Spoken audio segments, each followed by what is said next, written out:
The red pen in my hand had been grading the same essay about the Boston Tea Party for 10 minutes. I couldn't focus. Something about Clarissa's text message from this morning kept gnawing at me like a splinter under my fingernail. "I'm at my grandma's memorial. Please don't call." Before we dive deeper into this story, I have one small request. Please subscribe, drop a like, comment, and hit that hype button to boost this channel so more people can discover these incredible Reddit stories. My wife of 3 years had been crying about her grandmother's declining health for weeks. The old woman had supposedly taken a turn for the worse, requiring Clarissa to make frequent trips to help the family. Each time she'd return home drained and teary-eyed, clutching tissues and speaking in hushed tones about funeral preparations. I'm Preston Reed, 30 years old, and I teach American history at Lincoln High School. I've always prided myself on being observant. It's an occupational hazard when you spend your days watching teenagers try to cheat on tests.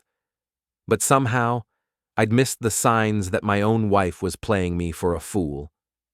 The laptop on my desk hummed softly as I opened a new browser tab.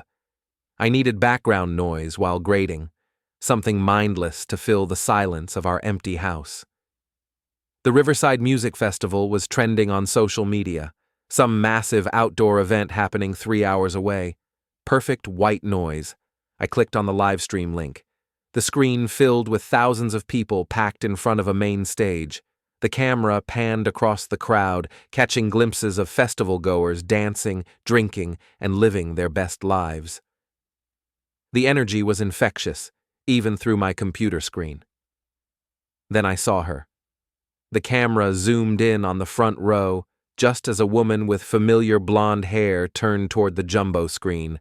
She was sitting on someone's shoulders, arms raised in celebration, laughing with pure joy. The kind of laugh I hadn't seen from her in months. Clarissa. My grieving, devastated wife was at a music festival, very much alive and very much not at a memorial service. The man carrying her on his shoulders had dark hair and tattoo sleeves I recognized immediately. Silas Trent, her ex-boyfriend from college. My hands trembled as I grabbed my phone and rewound the live stream. There was no mistake. The timestamp showed 2:47 p.m., exactly when she should have been mourning her grandmother with her family. Instead, she was partying with the guy she'd dated before me, the toxic relationship she'd supposedly escaped. The red pen snapped in my grip. I hit the record button on my laptop and captured 30 seconds of crystal-clear footage. Clarissa's face was unmistakable, radiant with happiness, as Silas spun her around. She leaned down to kiss the top of his head, and the camera caught it all. My chest felt like someone had wrapped steel cables around my ribs and pulled tight. 3 years of marriage, 3 years of trust, 3 years of believing her stories about late pharmacy shifts and family obligations. How long had this been going on? I scrolled through our recent text conversations with new eyes. The grandmother's health crisis had started 6 weeks ago. Clarissa had been making weekend trips every 2 weeks, always with the same story. Family needed her, grandmother was suffering, she couldn't bear to talk about it. Meanwhile, I'd been the supportive husband. I'd covered her shifts around the house, handled the grocery shopping when she was too emotional to deal with crowds, and given her space to grieve. What an idiot. My phone buzzed with a text from Tyler Morrison, my closest friend and fellow teacher. "Dude, you see this festival live stream? Some crazy stuff happening. Wish I was there instead of grading papers." If only he knew. I stared at the recorded video on my laptop screen. Clarissa looked happier than I'd seen her in months. She was wearing clothes I'd never seen before. A sparkly crop top and denim shorts that definitely weren't in her closet. Where had she gotten festival gear? We shared a bank account, and I hadn't seen any unusual purchases, unless she had money I didn't know about. My detective instincts kicked into high gear. I walked to our bedroom and opened Clarissa's dresser. Hidden beneath her winter sweaters, I found receipts from stores I'd never heard of. Rave clothing, festival accessories, a receipt for hair extensions dated last month. In her nightstand drawer, I discovered something even more damning. A burner phone. The phone was locked, but the preview messages on the screen told me everything I needed to know. Can't wait to see you this weekend, babe. Festival is going to be amazing. Your husband still buying the grandma story? That last message hit me like a punch to the gut. They'd been laughing about me, planning this deception together while I played the concerned, supportive spouse. I sat on our bed, my bed now, and felt something shift inside my chest. The hurt was there, burning like acid, but underneath it was something colder, something calculating. Clarissa had made a mistake. A big one. Her parents, Margaret and Robert Avery, were the most traditional religious people I'd ever met. They attended church 3 times a week, believed in family values, and had barely tolerated Clarissa's relationship with Silas back in college. They'd been thrilled when she'd settled down with a respectable teacher like me. They were also currently at home, probably preparing food for the family gathering after the memorial service. The memorial service that didn't exist. I picked up my phone and scrolled to Margaret Avery's contact information. My finger hovered over the call button for a moment, then I switched to text messages instead. Hi, Margaret. I hope the memorial service went well today. I found something I think you should see. I attached the video file and the live stream link. This was broadcast live about an hour ago. I thought there might be some mistake, but that's definitely Clarissa. I'm as shocked as you probably are right now. Send. Then I forwarded the same message to Robert Avery, Clarissa's sister Emma, and her Aunt Patricia. The entire family would know within the hour. But I wasn't done. I called Tyler. Preston, what's up, man? You sound weird. I need a favor. Can I crash at your place for a few days? I'll explain everything when I get there. Of course, dude. You okay? I will be. I'll be there in 2 hours. I hung up and started packing. Not everything, just the essentials. Clothes, laptop, important documents, and my collection of first edition history books that Clarissa had always complained about. As I loaded boxes into my car, I felt my phone buzzing constantly. The family was responding to my messages. Margaret, this can't be real. Clarissa would never. Robert, I'm calling her right now. Emma, OMG, is this actually happening? Patricia, I knew that girl was trouble. Poor Preston. I didn't respond to any of them. Let them sort it out among themselves. Before leaving, I stopped by our shared bank account online and transferred my half of our savings to my personal account. Legally, it was my money.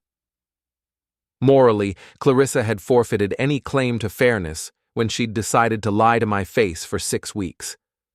I also removed my name from our apartment lease. We'd been month to month since last year, and the landlord had always liked me better anyway. Clarissa could figure out how to cover the full rent on her pharmacy technician salary, or she could ask Silas to help. Good luck with that. My phone rang as I was locking the front door. Clarissa's number. I declined the call and got in my car. Tyler's apartment was a bachelor pad paradise, gaming setup, craft beer in the fridge, and absolutely no throw pillows anywhere. He took one look at my face when I arrived and immediately handed me a beer. Okay, spill. What happened? I showed him the video. Tyler's jaw dropped. Holy shit, Preston. Wow. How long has this been going on? At least 6 weeks that I know of. Probably longer. I collapsed onto his couch and took a long drink. She's been lying about her grandmother fading so she could go party with her ex-boyfriend. That's seriously messed up, man. What are you gonna do? I already did it. Sent the video to her entire family. They think she's at a memorial service right now. Tyler whistled low. Her parents are going to lose their minds. They hate that Silas guy, right? Despise him. They think he's a loser who corrupted their precious daughter. I pulled up the family group chat on my phone. Want to watch the fireworks? The messages were coming in fast and furious now.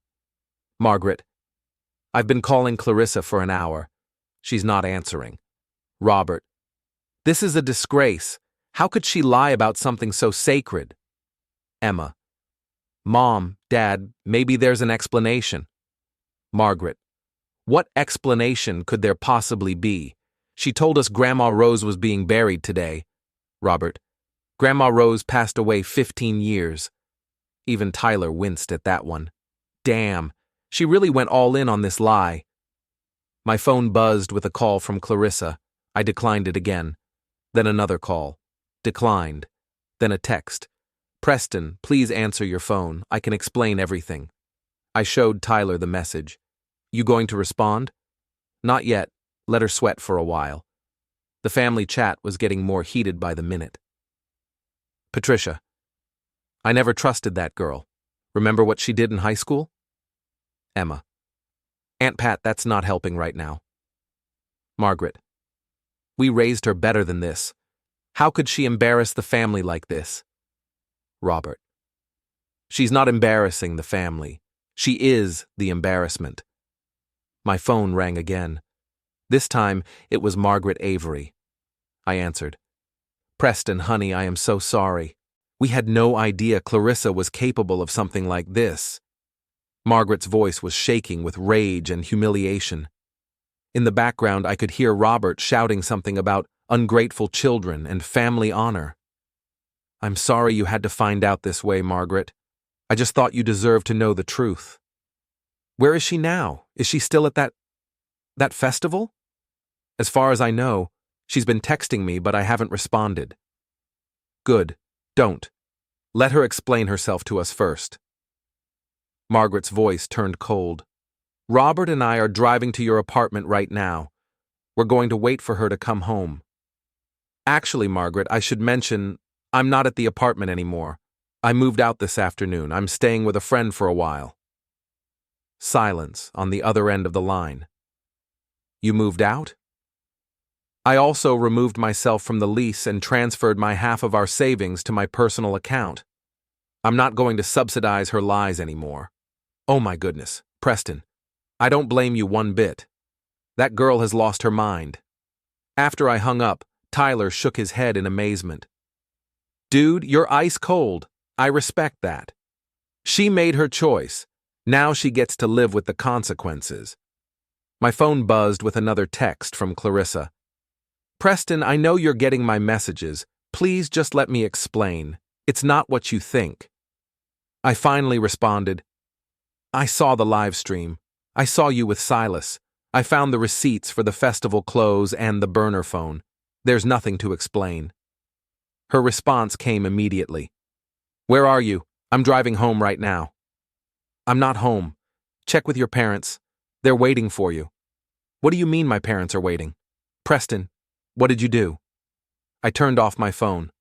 Tyler ordered pizza, and we spent the evening playing video games and drinking beer. It felt surreal, like I was having a normal night with my buddy while my marriage imploded in real time. But honestly, it felt more relaxing than I'd been in weeks.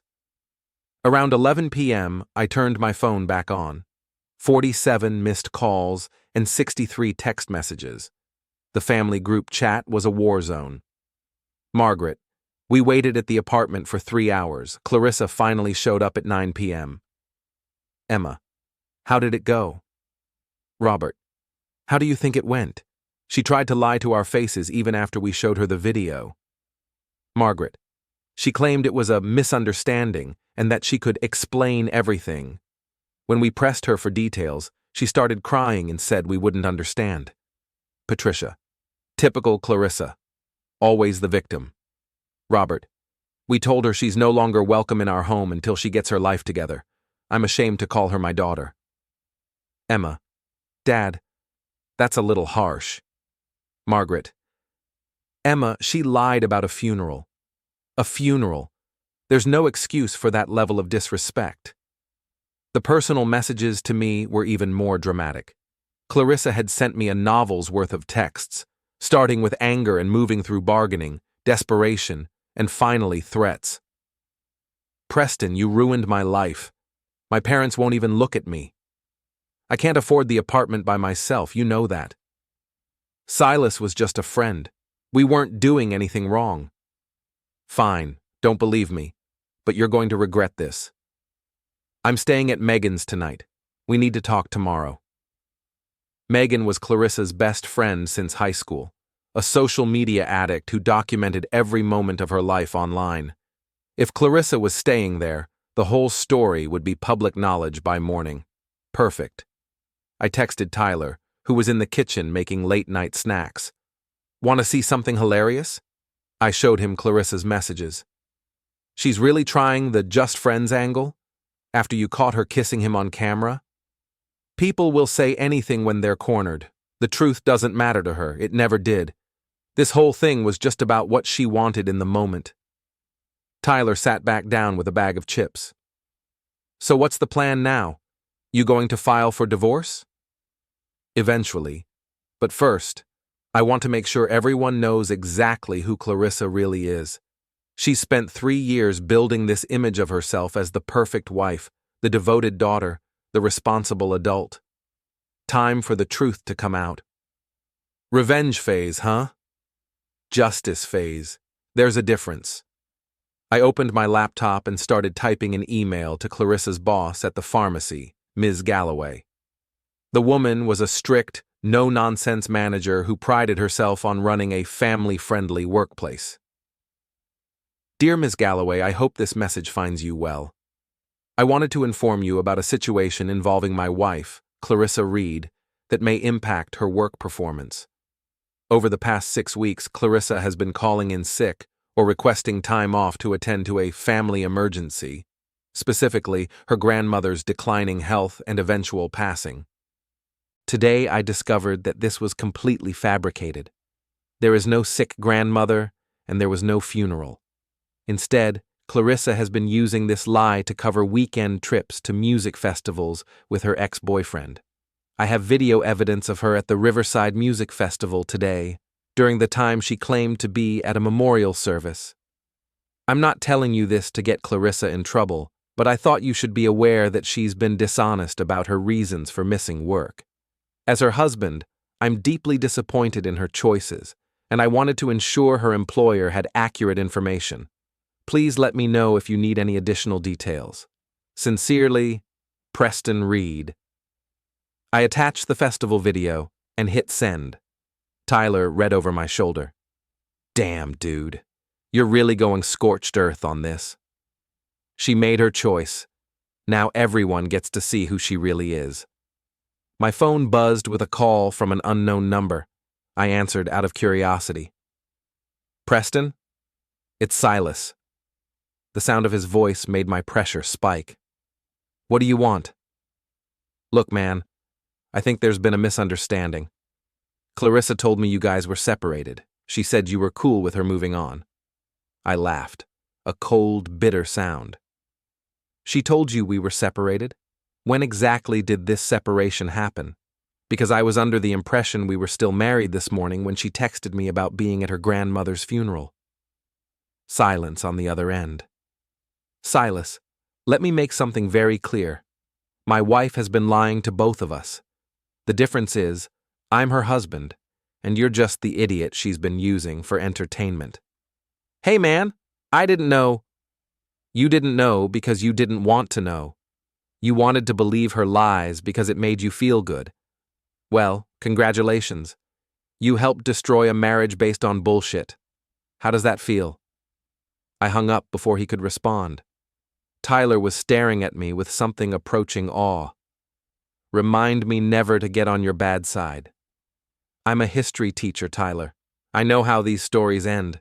The people who lie and cheat and manipulate others, they always get what's coming to them. Always. It just takes time. I woke up the next morning to my phone buzzing like an angry hornet. Megan had posted a series of Instagram stories that were apparently causing quite a stir. Tyler handed me coffee and his phone. You need to see this.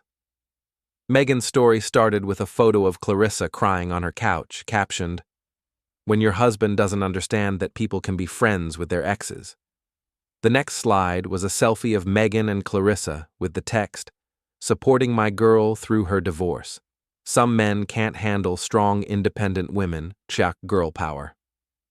The final slide was a screenshot of Clarissa's text messages to me, with my responses cropped out to make it look like I was ignoring her attempts to explain. "She's really trying to spin this as you being the bad guy," Tyler observed. I scrolled through the comments.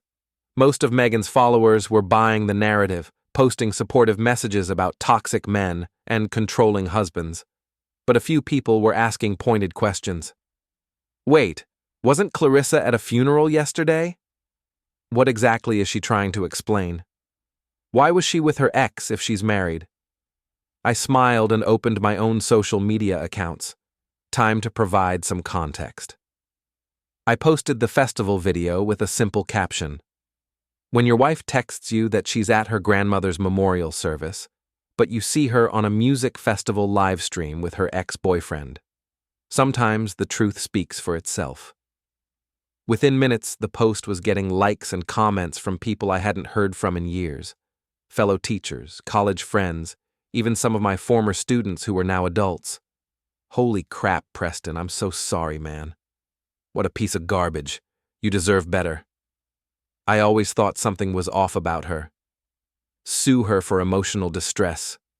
My favorite comment came from Mrs. Henderson, the elderly librarian at school. "Well, I never. That young lady seems so sweet. Shows you can't judge a book by its cover.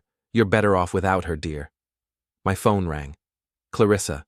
I answered this time. "Preston, you posted that video online? Are you insane? Everyone can see it." "That's the point, Clarissa. Everyone should see it. You lied to me, you lied to your family, and you probably lied to your boss. Why shouldn't people know the truth?" "Because it's private. It's between us." "It stopped being private when you made out with your ex-boyfriend on a live stream watched by thousands of people. You made this public, not me." "I didn't make out with him. I kissed the top of his head," while sitting on his shoulders. At a festival, when you were supposed to be at a funeral, after lying to me for 6 weeks. Silence. "Clarissa, I found the burner phone. I found the receipts for the festival clothes. I know this isn't the first time you've lied to me. The only thing I don't know is how long you've been cheating." "I wasn't cheating. We're just friends." Friends don't lie about funerals to spend weekends together. Friends don't buy secret phones to text each other. Friends don't hide their friendship from their spouses. You wouldn't understand. You're too controlling. You would have made a big deal about it. And there it was. The truth, finally.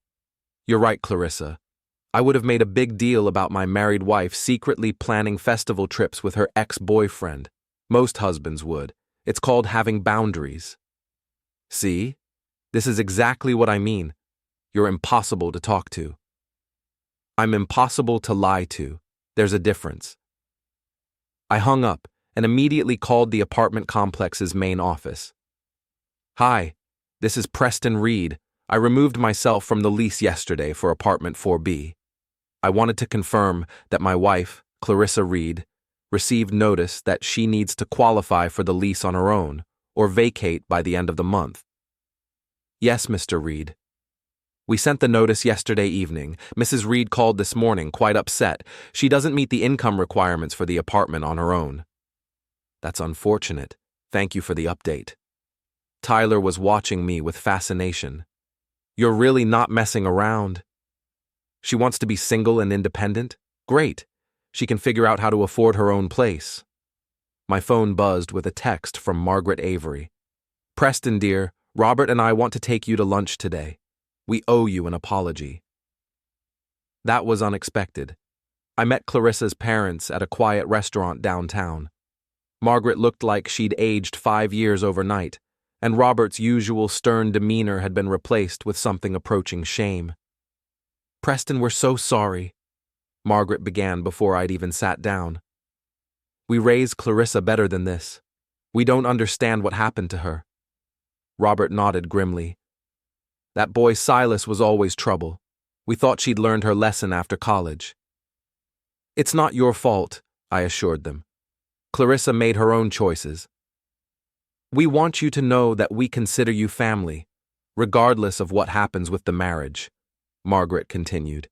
"You've been nothing but good to our daughter, and she threw it away for that loser." Robert leaned forward, We've decided to cut off Clarissa's trust fund. I nearly choked on my water. She has a trust fund? Her grandmother, her real grandmother who passed away 10 years ago, left money for all the grandchildren. Clarissa gets access when she turns 30, but we're the trustees. We can revoke access if she brings shame to the family name? Margaret nodded firmly. Lying about a funeral crosses that line. We're not rewarding this behavior. Wow, I had no idea she had money coming. $25,000, Robert said. Money she was probably counting on to help her through this mess. Well, she can forget about it now. We spent the next hour talking about everything except Clarissa. Margaret asked about my teaching. Robert shared stories about his work at the bank, and for a moment, I felt like I was having lunch with my actual parents rather than my soon-to-be ex-in-laws. As we were leaving, Margaret hugged me tightly. You'll always be welcome at our table, Preston. Don't be a stranger. I drove back to Tyler's apartment feeling lighter than I had in months. My phone was full of supportive messages from friends and family. Clarissa was scrambling to figure out her living situation, and even her parents had chosen my side. But the best was yet to come. Tyler met me at the door with a huge grin. Dude, you need to see this. Megan just posted something incredible. He showed me Megan's latest Instagram story. It was a screenshot of a news article with the headline, Local Pharmacy Technician Suspended for Attendance Issues.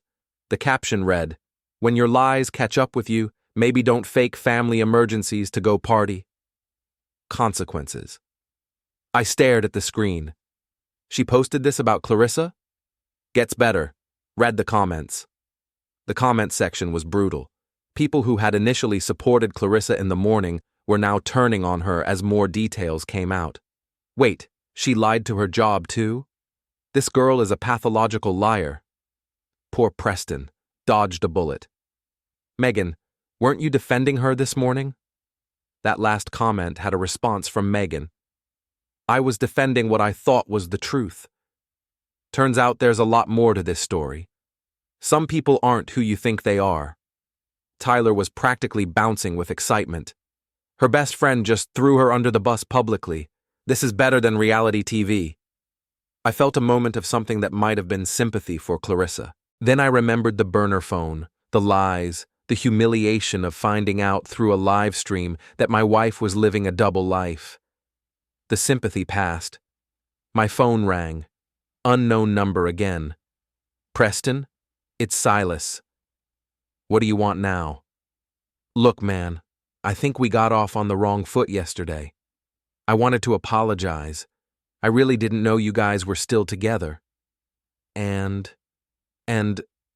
Well, I was wondering if you could maybe call off the dogs. Clarissa's pretty upset about losing her job and her apartment and stuff. She's saying you're trying to ruin her life. I laughed out loud. Silas, let me explain something to you. I didn't make Clarissa lie to her boss. I didn't make her lie to her family. I didn't make her lie to me. All I did was tell people the truth. If the truth is ruining her life, that's her problem, not mine. But she's got nowhere to go, man. Her parents won't talk to her. Her friend is posting about her online and she can't afford her apartment. Then maybe she should have thought about that before she decided to fake a funeral so she could party with her ex-boyfriend. Come on, dude. Have some compassion.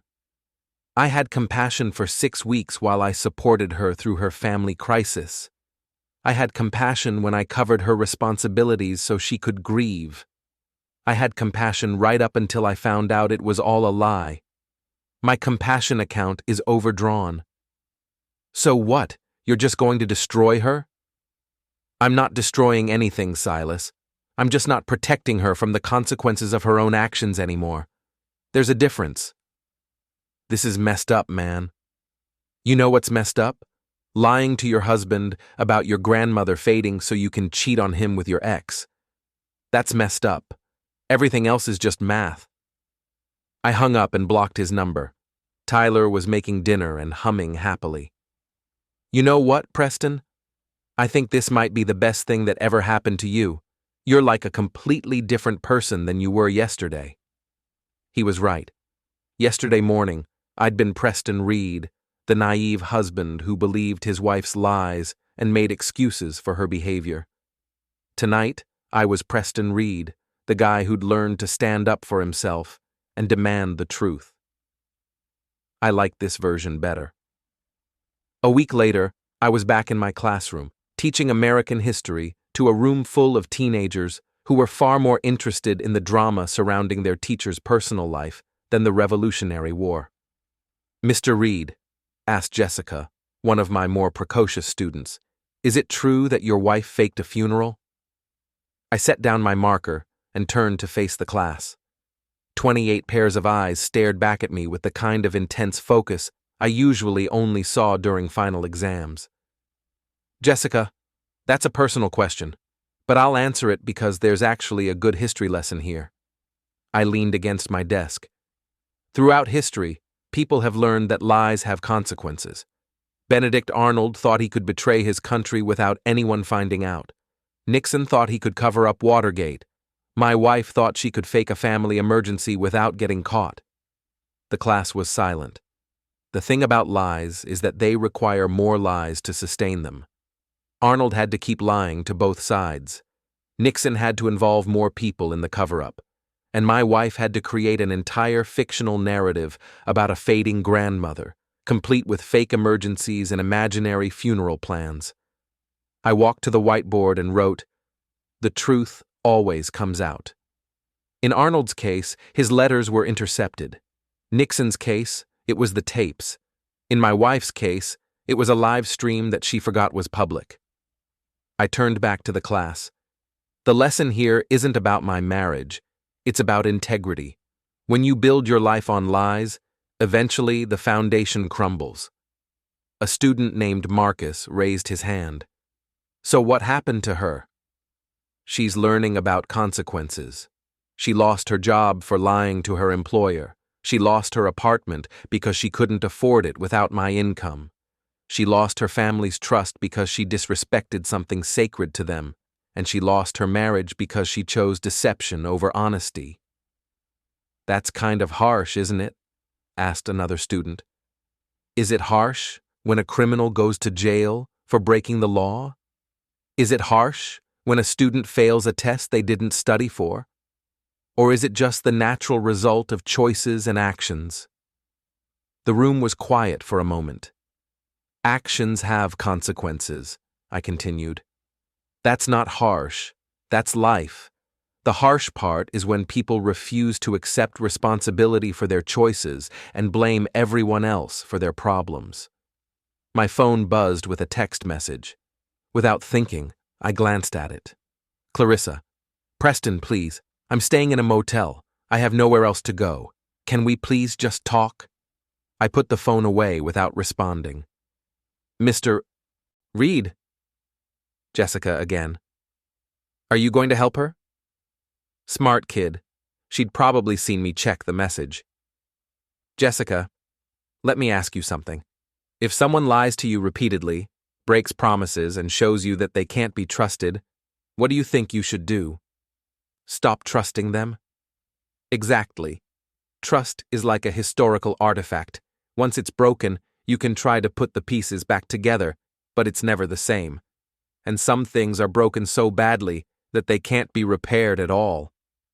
The bell rang, and students started packing up their bags. For tomorrow, read Chapter 12 about the consequences of the Civil War. Pay attention to how actions during the war affected the entire country for generations afterward.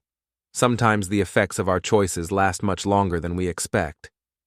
As the students filed out, Jessica lingered by my desk. "Mr. Reed, I think you're brave." "Why's that, Jessica?" "Because you chose to tell the truth even when it was hard. A lot of adults don't do that." After she left, I sat alone in my classroom and thought about her words. Was I brave, or was I just angry? Did it matter? My phone rang. Tyler. "Dude, you need to get online right now. This is incredible." I pulled up social media on my laptop. Tyler had tagged me in a post that was going viral in our local community. It was a screenshot of a conversation between Megan and Clarissa, apparently taken from Megan's phone. In the messages, Clarissa was begging Megan to let her stay at her apartment and offering to pay her back when she got access to her trust fund. Megan's response was brutal. "What trust fund? Your parents already told everyone they cut you off, and I'm not running a charity for liars. Figure it out yourself." The post had hundreds of comments, and the story had spread far beyond our immediate social circle. People were sharing it with commentary about entitled behavior and facing consequences. But the most interesting part was buried in the comment thread. Someone had posted a link to the Riverside Music Festival's social media page where they'd featured Clarissa and Silas in their Couple Goals highlight reel.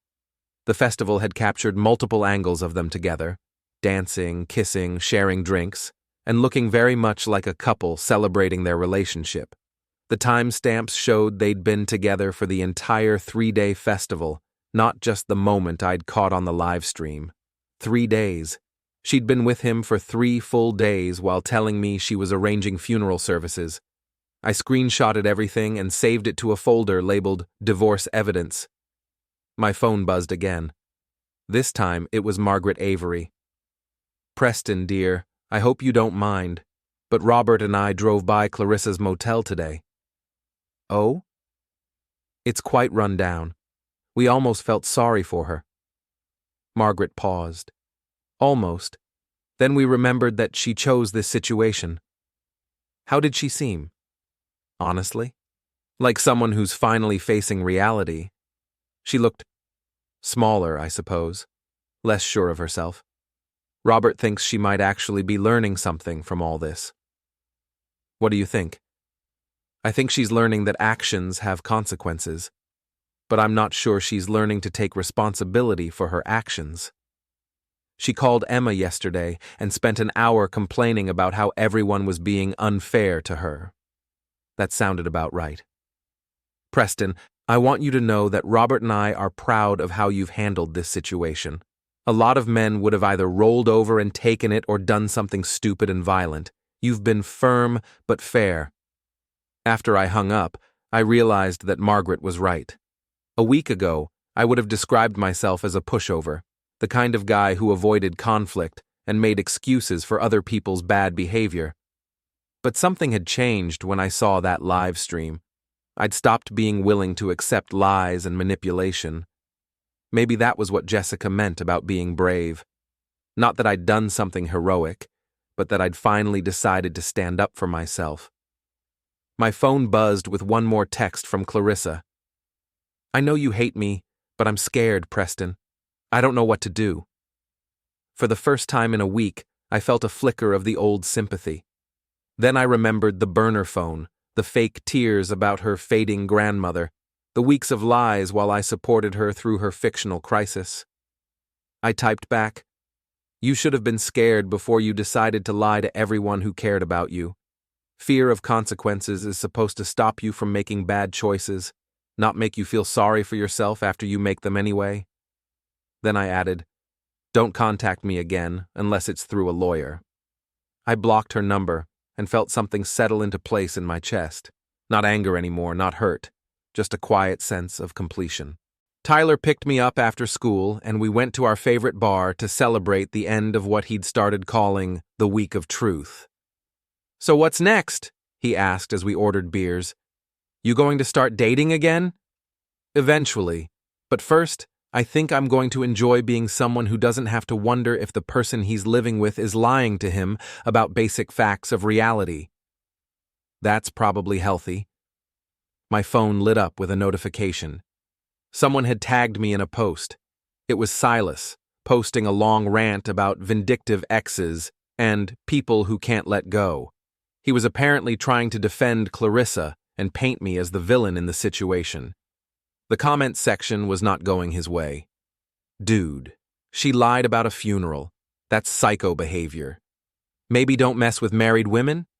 Preston didn't do anything except tell the truth. You're both trash for lying to that man." Tyler read over my shoulder and started laughing. Even her boyfriend's trying to throw her under the bus now. This is amazing.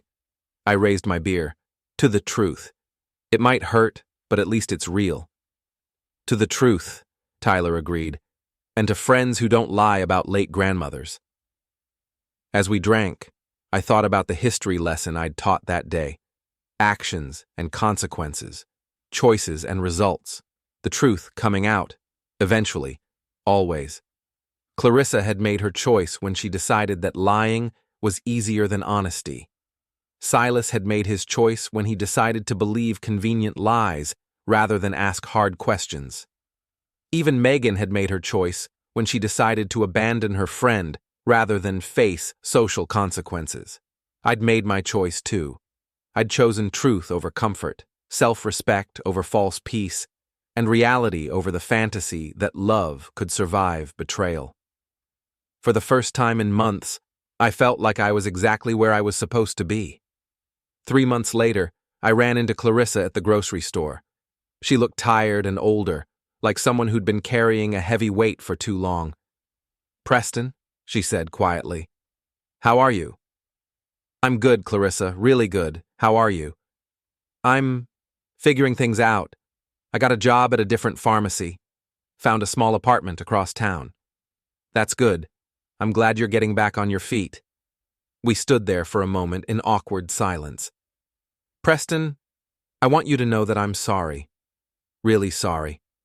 I know I messed up everything, and I know sorry doesn't fix it, but I needed to say it." I looked at her, really looked at her, and tried to feel something, anger, hurt, love, hate, anything, but there was just nothing. She was a stranger who happened to look like someone I used to know. "I appreciate that, Clarissa. I hope you've learned from all this." "I have. I really have. I know you probably don't believe me, but I understand now how badly I hurt you. How badly I hurt everyone." "Good. That understanding will serve you well in the future." She looked like she wanted to say more, but I was already walking away. In the parking lot, I sat in my car for a moment and marveled at how normal that conversation had felt. No drama, no emotion, just two adults having a polite exchange. The woman who had once been the center of my world was now just someone I used to know. I drove home to the new apartment I'd found, a place that was entirely mine, filled with books and quiet and truth. Tyler was coming over for dinner, and we were going to watch a documentary about World War II. It was a good life, an honest life, a life built on reality instead of convenient lies. As I unlocked my door, I thought about the lesson I'd learned from all this. Sometimes the best thing that can happen to you is discovering that the person you thought you loved never actually existed. It hurts at first, but then it frees you to find something real. The truth had set me free, just like it always does eventually.